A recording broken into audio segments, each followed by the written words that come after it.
భర్త పాదాలు పట్టుకుంటే చాలు ఆయమ్మ పూజ చేసినట్లు. అవును, ఉండేది ఉండేది. భార్య భర్త పాదాల దగ్గర భార్య ఇది ఉంది.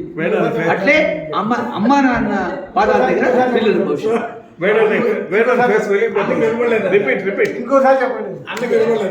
భార్య భర్త పాదాల దగ్గర భార్య అంతే అమ్మా. ఇప్పుడు కరెక్ట్ అమ్మా. మీకు ఇంకొకటి ఉంది చూడండి, ఇది ఇది ఇది చూడండి, ఇది చూడండి, ఇది ఎట్లుంది, ఇది ఎట్లుంది చూడండి. భార్య చేసిన పుణ్యం భార్య, అది భర్త చేసిన పుణ్యంలో సగపాలు. దానికోసం పుణ్యంలో మాత్రమే పాపంలో వాళ్ళకి లేదు. స్వామి మీరు పోతా పోతా ఏం లేదు, ఉండే శాస్త్రం అది. అవునే కాదు స్వామి, శాస్త్రం చదవండి. శాస్త్రము నారద సూత్రంలో ఉంది చూడండి. భర్త చేసిన పుణ్యములో, ఎందుకంటే ఆ తల్లి తన కుటుంబం విడిచి ఇంకా యారే ఆలోచన లేదు. మీ మగవాడికి ఏవో ఆలోచనలు లేనిపోయిన ఆలోచన మీకు ఉంటుంది. వాడి భార్యకు మాత్రం వాడి కుటుంబం, వాడి వ్యవహారం వాడంతే. నా కొడుకు, నా కూతురు, నా భర్త, నా కొడుకు, నా కూతురు, నా భర్తే అంటారు వాళ్ళు. మీరు సత్యమైన చెప్తా ఉన్నాను నేను. మీరు నవ్వుతా ఉంటే కూడా సత్యం, వాస్తవం ఇది. వాస్తవం చెప్తా ఉన్నాను. నిజమే. మీరేమో నెయ్యి వేస్తారని పెరిగేస్తారని మాట్లాడినా. ఉండేది వాస్తవం. తెలుసుకున్నా మీ జీవితాలు ధన్యమవుతుంది. భర్త పాదాలు పట్టుకుంటే చాలు మీరు పూజ చేయాల్సిన అవసరమే లేదు. భర్తే భగవంతుడు. వాడు తాగుబోతు కానీ మంచోడు కానీ భర్తే భగవంతుడు. అది గృహస్థాశ్రమంలో ఉండే హిందూ సంప్రదాయం ఉండేది. అదే ఫ్యామిలీ అంటారు వాళ్ళు. సహజీవనం అంటారు. పెళ్లి లేదా సహజీవనమే. వాడు అమెరికాలో చూడండి మీరు, కొడుకు పెళ్లికి వస్తాడు. అమ్మా ఎలా ఇల్లు విడకలు వాళ్ళు విడాకులు తీసుకుంటారు, ఇంకో పెళ్లి చేసుకుంటారు. ఆ కొడుకు రమ్మంటారు ఆ పెళ్లికి. కొడుకు పెళ్లికి వస్తారు. ఇక్కడ కొడుకు పెళ్లికి వచ్చేది ఉందా? అది భారతదేశం, అది హిందూ సంప్రదాయం. దానికమ్మా సంప్రదాయాన్ని గౌరవించాల. అట్లే చూడే ఓడి గుర్తు వస్తూ ఉంటుంది. టైం ఉందో లేదు నాకు తెలియదు. ఇంటి ముందర ముగ్గేస్తూ ఉంటారా? పొద్దున లేచి మగవాళ్ళు వేస్తూ ఉంటారా? వేస్తూ ఉంటారు లేదమ్మా? వేస్తూ ఉంటారా? ఎందుకు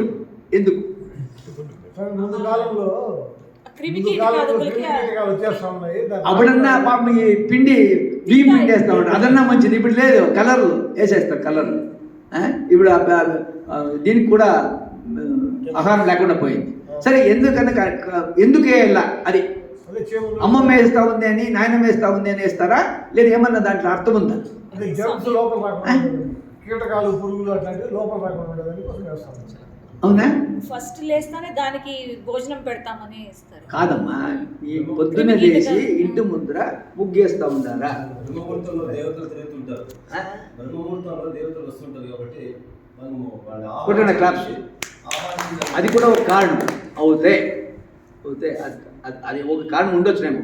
అవుతే నిజమైన కారణము శాస్త్రం ప్రకారం ఉండేది ఏమంటే, బ్రాహ్మిన్స్ మేమేం చేస్తామంటే పొద్దున్న లేసి సూర్యునికి ప్రాయశ్చిత్తార్గం పూర్వకం ప్రాతర్కం ప్రధానం కరిషే అంటాం. నాన్న బ్రాహ్మిన్స్ అంటే మేము చేసేది కూడా స్వాగతం పలికేది. ఎవరిని? సూర్యదేవ, నీ వస్తేనే ఈ జగత్తు, నీ పుడితేనే జగత్ పుడుతుంది, లేకుంటే జగత్ లేదయ్యా అంటాం. దానికి ప్రాయశ్చిత్తార్గం పూర్వకం ప్రాతర్కం ప్రధానం కరిషే అని ఇస్తారు సంధ్యావందనం చేసి. అవునా? నాన్న బ్రాహ్మిన్స్ ఇంటి ముందర ముగ్గేస్తే వీళ్ళకి ఎంత ఫలితమో మీకు అంతే ఫలితం. ముగ్గేసి సూర్యుని స్వాగతం చేసేది. ఇది అంతరార్థము. ఏం తెలియదు. అమ్మ వేసారని ముగ్గేస్తాడు, లేదు రేత్రి వేసి పడుకుంటారు. రేత్రి వేసి పడుకుంటే కూడా మీకు రాదు. పొద్దున్నే 5కి లేసి, లేదు 5:30, 6కి లేసి సూర్యుడు పుట్టేకి ముందర ముగ్గేసినారా? బ్రాహ్మణులకి అర్ఘ్యమిస్తే ఎంత ఫలితమో, ఎంత వాళ్ళకి పుణ్యం వస్తుందో మీకు అంతే పుణ్యం వస్తుంది. దానికే ఈ రమణాథ స్వామి చెప్పిన దానికి ఇవన్నీ చెప్తా ఉంటాను. రమణాథ స్వామి ఏం చెప్పారంటే, పూజ అంటే ఏమంటే మీరు బయటకు వచ్చి పంచభూతాలు బయట ఉంది, పంచభూతాలు మీలో ఉంది. మీలో ఏం పంచభూతాలు ఉందో బయట కూడా అంతే పంచభూతాలు ఉంటాయి. ఆ పంచభూతాత్మకాయ నమః అనుకొని పంచభూతాలను గుర్తు చేసుకొని, సూర్యుడిని చంద్రుడిని గుర్తు చేసుకొని, సూర్యుడు చంద్రుడు లేకుండా జగత్తు లేదు. సూర్యచంద్రుని గుర్తు చేసుకొని, నాలో భగవంతుడున్నాడు, ఆత్మస్వరూపంలో భగవంతుడున్నాడు, నేను భగవంతుడే, అహం బ్రహ్మాస్మి, అయినాత్మ బ్రహ్మ, ప్రజ్ఞానం బ్రహ్మ అని మీరు అనుకుంటే పూజ అయిపోయినట్లే. రమణానంద స్వామి చెప్పిన మాట. రమణానంద స్వామి రాసిన ఒకే ఒక పుస్తకం అది, ఆ పుస్తకంలో ఇది ఉంది. లేదు సుందర చక్రానంద స్వామి రమణానంద స్వామి గురించి ఉపదేశ సారం అని ఉంది, అది మీరు గూగుల్లో కొడితే కూడా వస్తుంది. ఉపదేశ సారము సుందర చక్రానంద స్వామి బై సుందర చక్రానంద కొట్టండి వస్తుంది, వినండి. అది ఏదైనా ఒకటి పట్టుకోండి అమ్మా, ఏదైనా ఒకటి పట్టుకోండి, మీ జీవితాలు ధన్యమవుతుంది. సంతోషమమ్మా, నాకు అవకాశం ఇచ్చిన దానికి అందరికీ ధన్యవాదాలు. ఈ ఏమో కొన్ని తెలిసింది చెప్పిన్నాను, మీరు కూడా ఏమైనా చెప్తే నేను తెలుసుకుంటాను. సంకేండి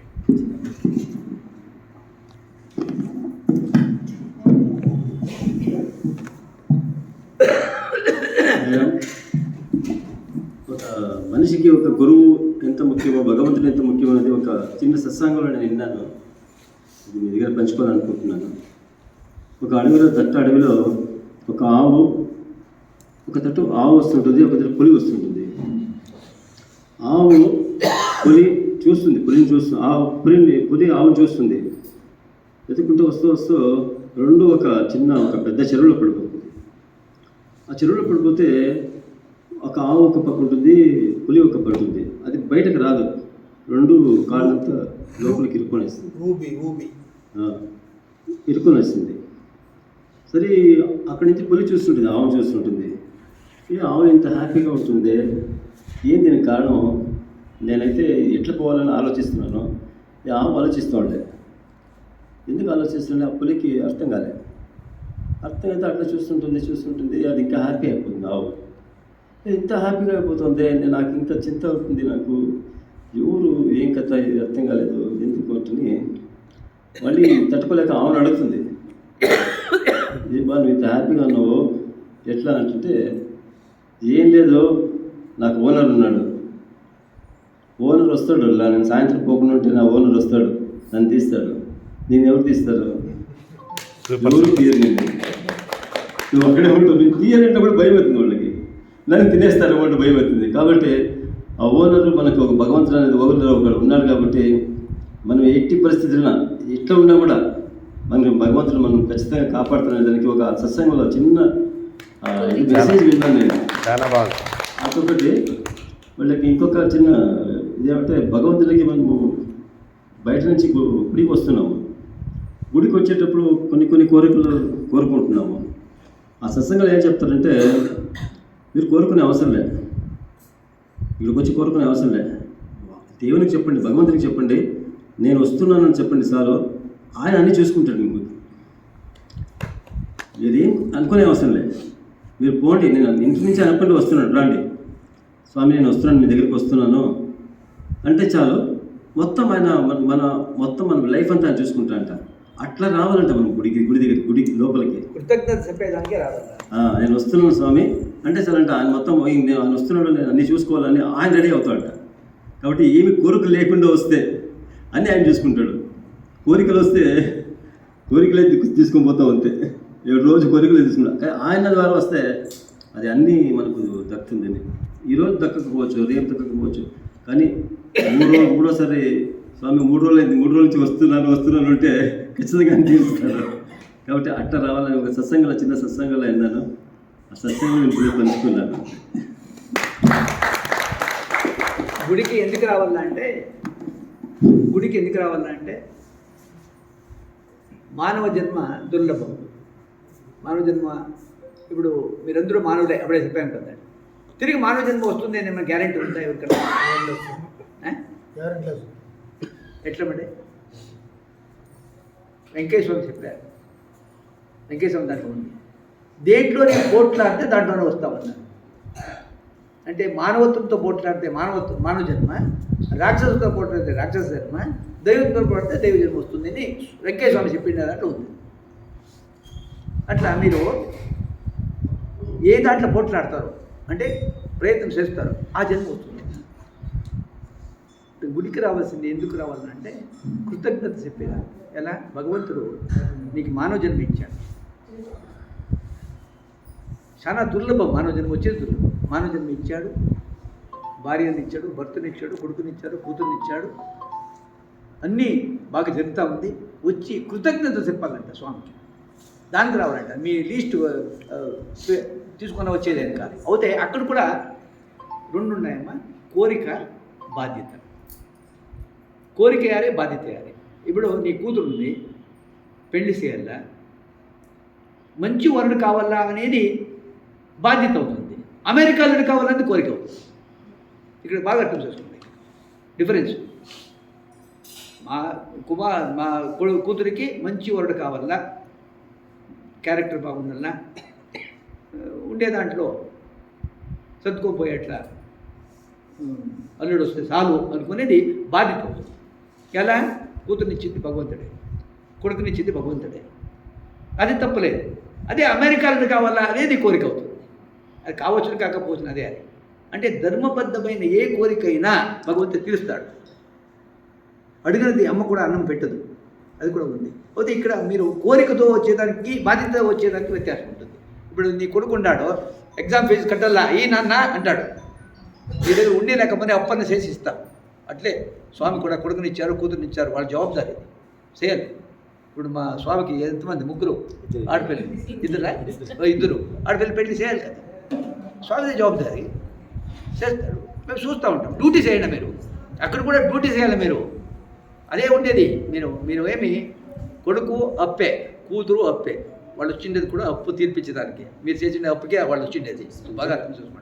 వచ్చింది రెంట్కి వచ్చినాను దేవుని దగ్గర. దానికే డ్యూటీ చేయండి అంటాను నేను, పెంచుకొనొద్దండి. వ్యామోహం అనేది, వ్యామోహం ఉంటేనే ధృతరాష్ట్రం ఉంటాం మేము. వ్యామోహం పెంచుకొనొద్దండి, డ్యూటీ చేయండి. నీ కొడుకు ఏం కావాలా డ్యూటీ చేయి. అట్లే మీరు పెళ్లి చేసినప్పటికీ వాళ్ళ దూరకూడదు. వాళ్ళ ఇష్టము, వాళ్ళ కర్మ కాదా వాళ్ళది. ప్రతి మనిషి కూడా తల్లిదండ్రులను ఎన్నుకుంటాడో, ఇది బాగా అర్థం చేసుకుంటా. ప్రతి మనిషి కూడా తల్లిదండ్రులను ఎన్నుకుంటాడు. ఎలా? వాని కర్మ ప్రకారంగా, వాని కర్మ ఎక్కడ తీరుతుందో అక్కడ వాడు పుడతాడు, వాళ్ళకి జన్మ ఇస్తాడు, వాళ్ళ జన్మ చేసుకుంటాడు. ప్రతి మనిషి కూడా తల్లిదండ్రులను ఎన్నుకుంటాడు, వాడికి కూడా కర్మ ఉంటుంది. జనని జన్మ సౌఖ్యాన పదవి పూర్వపుణ్యరా మిగతా జనపత్రిక అంటాం. పదవి అనేది పూర్వపుణ్యం. ఇక్కడ పుడతాడు, అమెరికాకి వెళ్తాడు, అమెరికాలో పుడతాడు, ఇక్కడికి వస్తాడు. పదవి పూర్వపుణ్యం. మీరు కూడా మీ డ్యూటీ మాత్రం చేయండి అంటారు. వాస్తవంలో జీవించండి, గతాన్ని తోగొద్దండ, భవిష్యత్తుని ఊహించుకోవద్దండ, వాస్తవంలో జీవించండి. అప్పుడు ఆనందం ఉంటుంది, సచ్చిత్ ఆనందం. అదే భగవంతుడు, అదే ఆత్మసాక్షాత్కారం, అదే ఆత్మ అంటారు. ఓకే అమ్మ, సంతోషం. ముందే అంటారా ఇంతసేపు?